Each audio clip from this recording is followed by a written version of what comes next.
Bilger's Bay, Bimming Merry Magna, Binster, Binge, Great Binge and Lesser Binge. Amazing. What's amazing? The names of our English villages, Watson.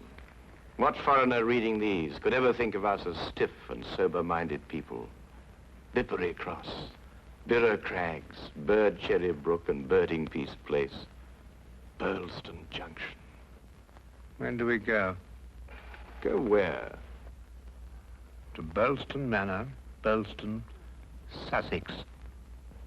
Whatever led you to believe that I'm interested in Sussex, Burlston, or Burlston Manor? No doubt you saw the account of the rather gruesome murder of Squire John Douglas. Quite so. The case has interesting features. But at the moment, I'm more interested in the fly fishing possibilities in the neighborhood of Burlston. Ah, that would be the Arun. Runs within 2 or 3 miles of the manor house. Hmm? What manor house? Burlston, the home of the late Squire Douglas. Oh, yes, I remember. I believe he was quite a fisherman. The moat is 40 feet wide. 40 feet wide? Well. Good Lord. He could probably fish from his bedroom window. And when the drawbridge is raised, the place becomes an island. 4 hours after the bridge is raised, the body of Squire Douglas is found in his study with half his head blown off. That should appeal to you. Fishing seems a safe business by comparison. Do you row a boat? A boat? For fly fishing? Have you ever fished before? Does this look like the equipment of an amateur? Odd word. Which? Equipment. All the fishermen I've ever known talk about their tackle. What do you deduce from that, Holmes? Obvious. Your fishing friends either lack experience or vocabulary. We deep-sea fishermen are in the equipment class. None of your nasty little bundles. Yes, that gaff is far more suitable for a shark than a trout. Do you really think so? No good for trout? Well, it depends what trout you're after. Oh, yes. Well, we must carry a tape measure. A tape measure? What on earth for? To measure our catch, of course. To measure our catch and throw back the little ones. A good rule in life, Watson. Always remember to throw back the little ones. You think our prey will count as a big one or a little one? Well, hardly as big as Squire Douglas, lying dead in his castle, surrounded by his moat. Holmes, you've been analyzing this case. Well, you know, I haven't got enough data yet for analysis, really. Do you think it could be an accident? What, with a sawn-off shotgun? And the triggers of both barrels wired together? Murder, eh?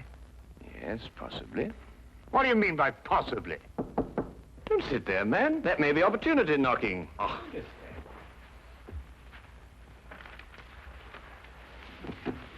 Come in.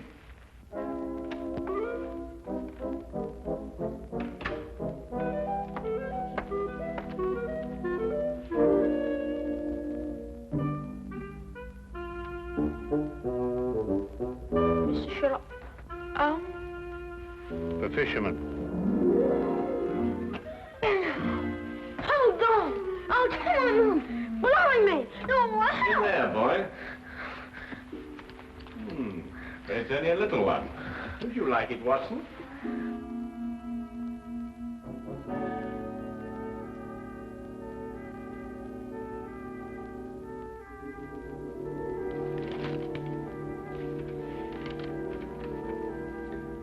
Would appreciate your view. Intriguing affair, Burlston Manor. Signed, Inspector McLeod. Ha! Please, English, for I'm utterly baffled. Help. Hey, where is it? Where's what? Well, the tape measure, of course. Where is that tape measure? Holding the fiddle case together, sir. Fiddle? Violin case, boy. Oh, tell me, Watson, how are we off for trains? Trains? Ah, yes. Now, let me see. Burlston. Yes, now, that would be the West Sussex Littlehampton Bognor line. Now, there's a 10:15. Now, that doesn't stop. Of course, it's a 12:3. That will get us in at 4:2 or 4:7. I say, I'd forgotten, actually. You say you can't remember whether it's 4-2 or 4-7. Come, Watson, you're slipping. Blimey. Does it keep all the times in his head? Where else, of course? We are a nation of railway pioneers, my boy. Like a great many Englishmen before him, Dr. Watson restricts his reading to the Bible, the Times, and Bradshaw's Railway Guide to the British Isles. Here, boy. Man of the March Hares, that's what you two are.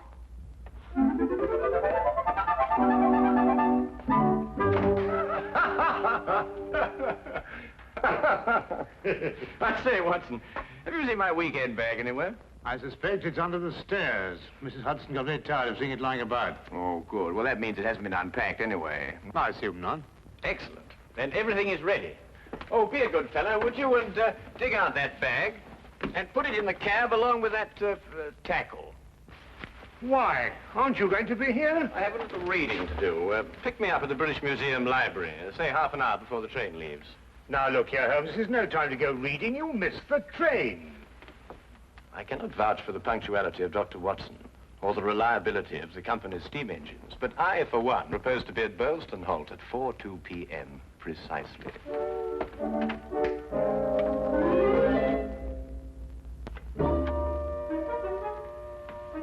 Or is it 4:07?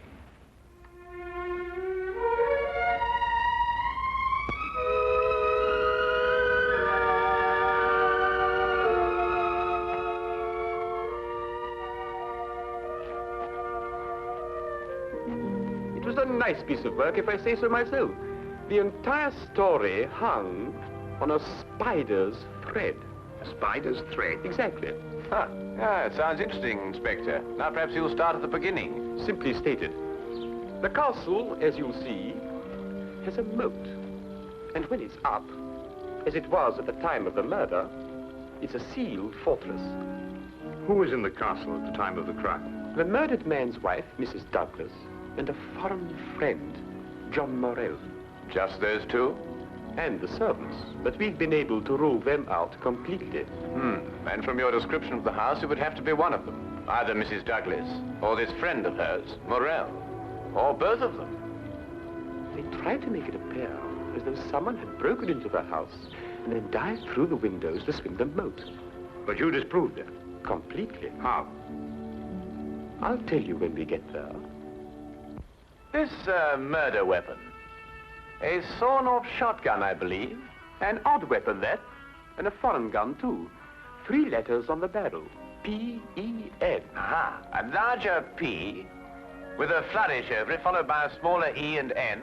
That's right. Ah, the Pennsylvania Small Arms Company, the famous American firm. That's perfect. That's all I need. You mean you need additional evidence? Well, Mr. Holmes, every little helps, you know. Then your case against Morell is not complete. It's complete as far as... How did you know Morell is the murderer? How did you know? He has to be. Why? He's the only one who could be. Suppose I were to tell you that Morell is not your murderer. How do you know? Yes, Holmes. How do you know? Why didn't you arrest him? Well, He doesn't act like a murderer. Ah, he's too self-confident, eh? That's right. Seems to be daring you to arrest him. Yes. How do you know all this? Holmes, do you know this man Morell? Fascinating. Fascinating. The case has suddenly assumed the most astounding proportions and the most astonishing challenge, Watson.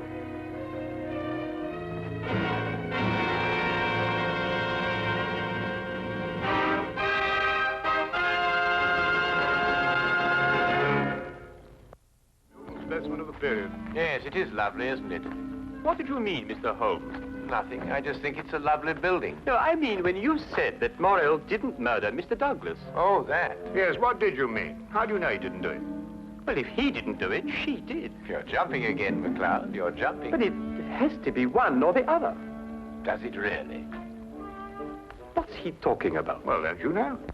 No, I don't know. If 2 people are in a sealed house with a murdered man, one of them has to be a murderer. That's common sense. Ah, but is it logical? What do you mean? Is it logical? I don't know, but Holmes says that all the time. I was hoping you might be able to tell me.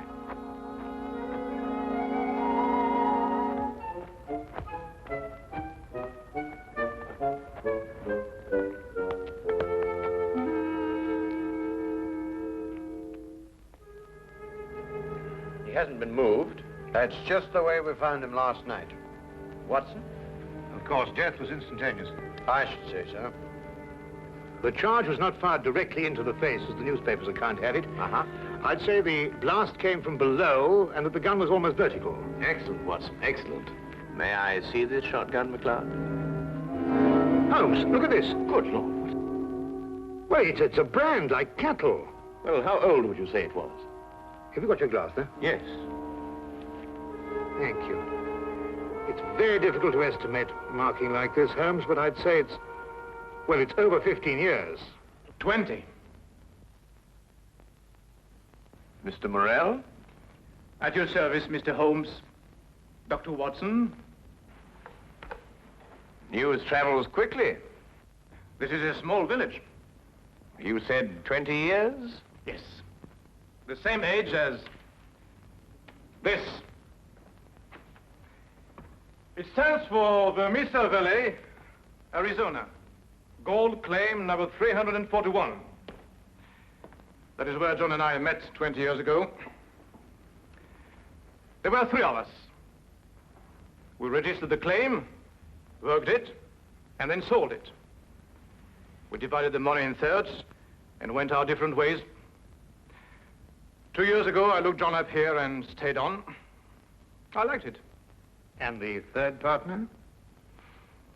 He lost his money, and I believe his mind. He came to believe that we had cheated him. And he swore to kill us 10 years ago. Why didn't he? He couldn't find us. No, we didn't have the same names at that time. Do you think your old partner could have done that? I don't know, Mr. Holmes. I am not the detective. True. True. Well, we must bear that in mind. You tried to make it appear as though another man had been here and went out through the window. Did I? He tried to build an elaborate story. A man of his size was seen passing through the village wearing a loud tweed topcoat and a wide-brimmed hat. He was heading this way. On the window ledge, there is a footprint in blood, indicating, of course, that the murderer dived through the window and swam the moat. But he didn't. How do you know? Because, Mr. Morrell, outside that window and just a few feet down is a very large and at least a month-old spider's web. Anyone jumping or diving through the window would have to pass through the web. And no one did. Well done, McLeod. Well done. A spider's web. The English police have the most amazing allies, I must say. Now that you have made your deductions, Mr. MacLeod, exactly what do they mean to me? For the moment, nothing. But I suggest you do not leave the castle grounds. And if I try to live?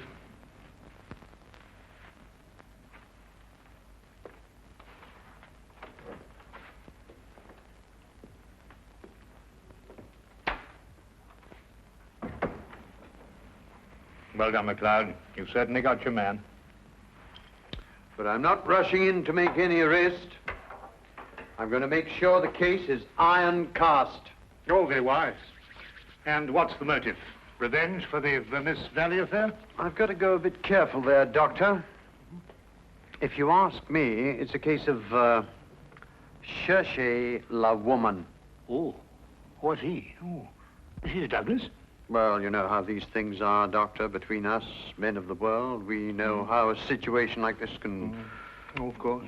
Of course. Of course. Of course. Delicate situation, then. Delicate. Yes, delicate.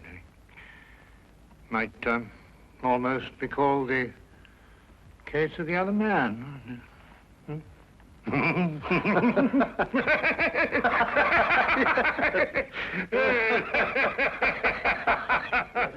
The other dumbbell. Who? Not who, what. What? That's right, what. What are you talking about? That. There's only one dumbbell. One dumbbell. That's right. Well, There's only one dumbbell, Watson. I know. That's it over there. Yes. Where's the other one? Well, I don't know. I've only just come here. Do you know where the other one is? What difference does it make? Well, that's right, yes. What difference does it make? Maybe there is only one dumbbell. One dumbbell? But they come in twos. Perhaps he only had one. Watson, do you mean to tell me that you can stand there, surrounded by all these athletic trophies, and suggest to me that such a man would only use one dumbbell? Well, what difference does it make? Yes, what difference does it make? Huh. Well, if you two are convinced that you can solve the case with the aid of a convenient spider, I'm going fishing. You're what? Oh, he's going fishing. He's brought his tackle. Why? To catch fish. Then I take it you're satisfied with my analysis of the crime. Find the dumbbell. Hang the dumbbell! You can't hang him until you find him. Who? The man who took the dumbbell.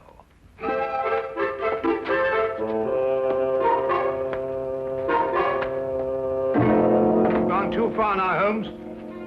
I think you've made him very angry. Then he should fish. It soothes the nerves. Are you really going to fish? I am. Where? Out of that window. It looks very comfortable. Well, what do you expect to catch? A herring. A red herring. May I have the tape measure, Watson? To measure a red herring? To measure the big red herrings. The little ones I plan to throw back. Holmes, you're up to something. I am. What? Would you like to help? Of course. Well, look. Take the good inspector down to the local pub and keep him there for at least an hour. While you fish for red herring? At the moment, I'm fishing for bait. I don't know what you're talking about, but I'll do it. Good. Remember, 1 hour. I may enjoy myself in the local and stay too.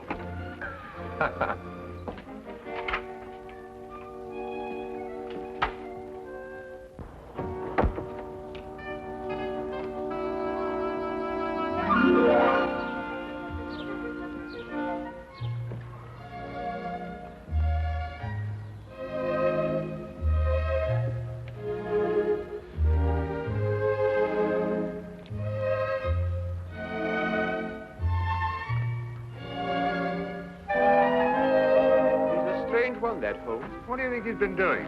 There's no guessing with him. For all we know, he may really have been fishing. Perhaps we should have given him more time. He's been an hour. That's all he asked for. Yes, that's right enough. Inspector McLeod? Hello, Sergeant. Have you seen Mr. Holmes? I certainly have, sir. What's wrong? You know the staircase in that room? Huh?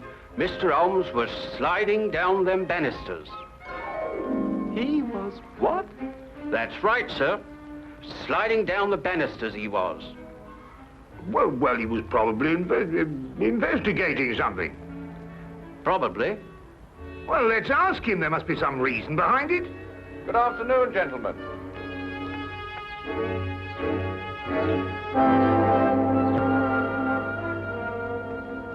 Go on.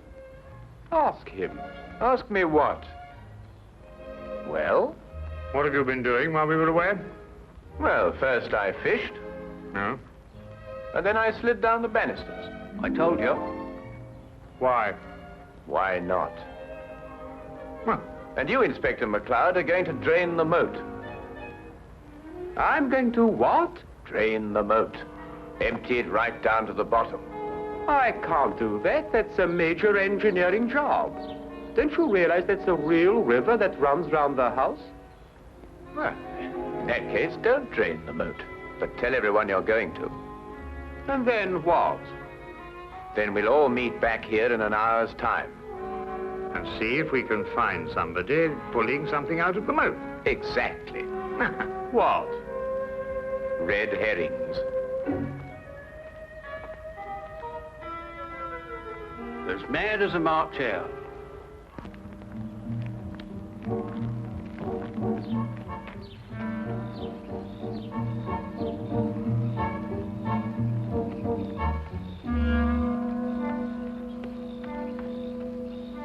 How much longer? Not much. You're certain everyone believes they're going to drain the moat? I don't know who believes it, but everyone knows I said it. Do you think someone will come to the murder room? Someone has been in it for some time. How do you know? The lights are out. Because I left them on. Look. What? That's it, let's go.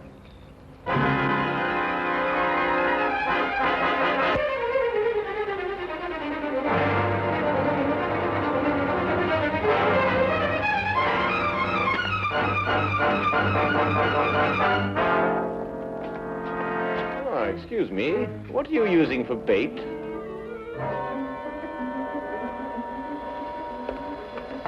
Oh, would you mind holding this? Thank you. What clothes did you say the stranger was wearing, McLeod? A loud tweed topcoat and a wide-brimmed hat. Like these?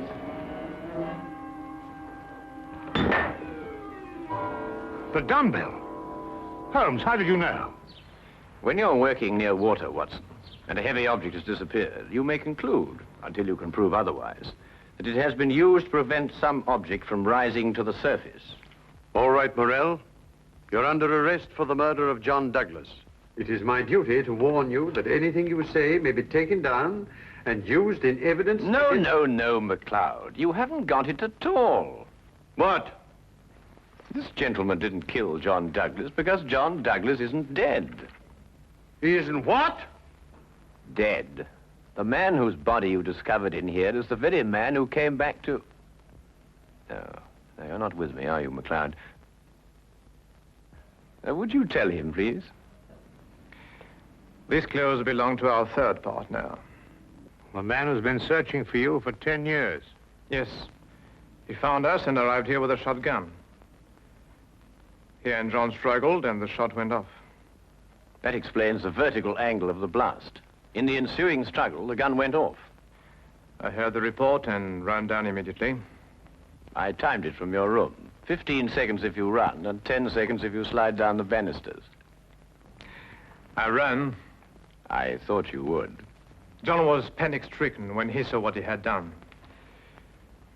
I got the idea to change their identities. But then where is Douglas? With the aid of my tape measure, I was able to ascertain that there is a hollow space behind that wall. I imagine it conceals a passage under the moat. Yes, Mr. Holmes, it does. And John has had a 36-hour head start. We'll stop him. I told him you would. I'll issue orders for the apprehension of Mr. Douglas, and we'll talk about your part in this, sir, in the morning. You have conspired to conceal evidence. I'll still be here in the morning, Inspector.